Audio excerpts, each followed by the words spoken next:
Olá! Para a internet funcionar do jeito que a gente conhece, cada aparelho, cada celular, cada computador precisa de um endereço. Hoje, a gente vai desvendar juntos esse endereço secreto que, basicamente, conecta o mundo digital e permite que tudo aconteça online. Já parou para pensar nisso? Quando se clica para assistir um vídeo ou se manda uma mensagem, como é que os dados sabem o caminho exato até o aparelho certo e não acabam, sei lá, no celular do vizinho? A resposta está aí. Cada aparelho conectado tem um endereço único, uma espécie de RG digital. Para entender como essa mágica toda funciona, vamos começar conhecendo o grande protagonista dessa história, o famoso endereço IP. Então, o que é o endereço IP? Basicamente, é a identidade de um aparelho no mundo digital. Pensa na internet como se fosse uma cidade gigante. O IP é o endereço da casa de cada um nessa cidade.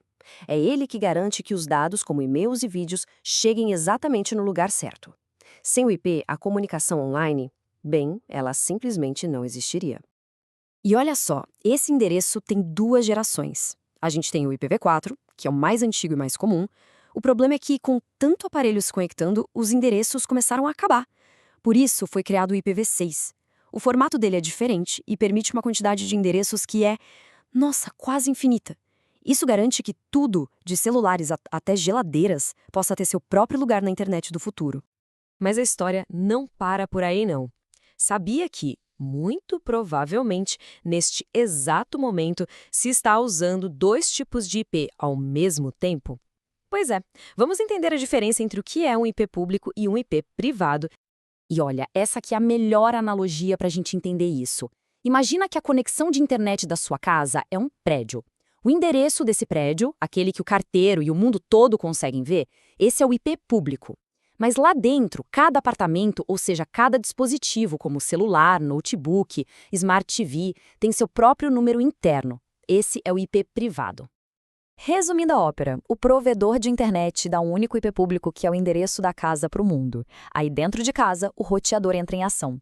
Ele cria uma rede local e distribui IPs privados para cada aparelho. É exatamente por isso que um celular pode ter o mesmíssimo IP privado que o de milhões de outras pessoas pelo mundo. E mesmo assim, não dá nenhuma confusão. Tá, mas como é que o carteiro sabe para qual apartamento entregar a carta? É aí que entra uma tecnologia chamada NAT. O roteador funciona tipo um recepcionista bem inteligente.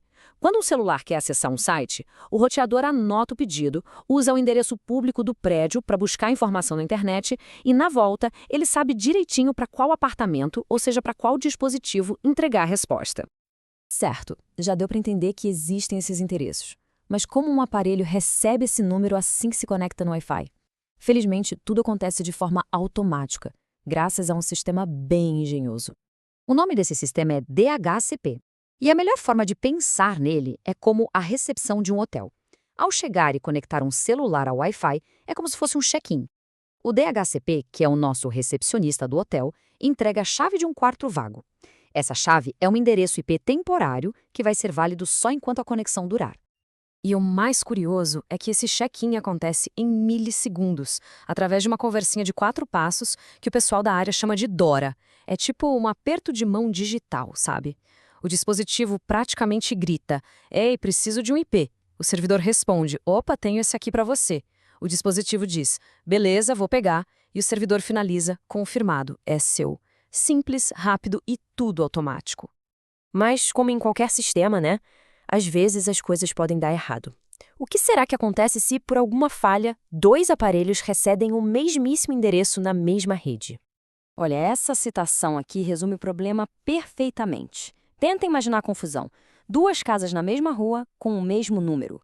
Para onde o carteiro vai entregar a correspondência? Pois é, na rede a consequência é a mesma, caos total e falha na comunicação. Isso é o que a gente chama de conflito de IP. Ele acontece quando, por algum erro de configuração ou uma falha, o sistema acaba dando o mesmo RG para dois aparelhos diferentes. O resultado? A rede fica completamente confusa, não sabe para quem mandar os pacotes de dados e a conexão de um dos aparelhos, ou dos dois, simplesmente para de funcionar. E os sintomas disso são bem frustrantes, viu? Se a internet de repente parece super instável, se as páginas não abrem de jeito nenhum, mesmo com sinal de Wi-Fi forte, ou se aparece aquela mensagem de erro clara sobre um conflito, é bem provável que o problema seja esse. Para a gente fechar, vamos falar de um ponto que é crucial: segurança. Se o IP é o endereço digital, o que será que ele pode revelar sobre quem o está usando? Aqui é importante esclarecer um ponto. Um IP público não vai revelar o endereço exato de uma casa, com rua e número, mas ele informa a cidade ou a região e qual o provedor de internet.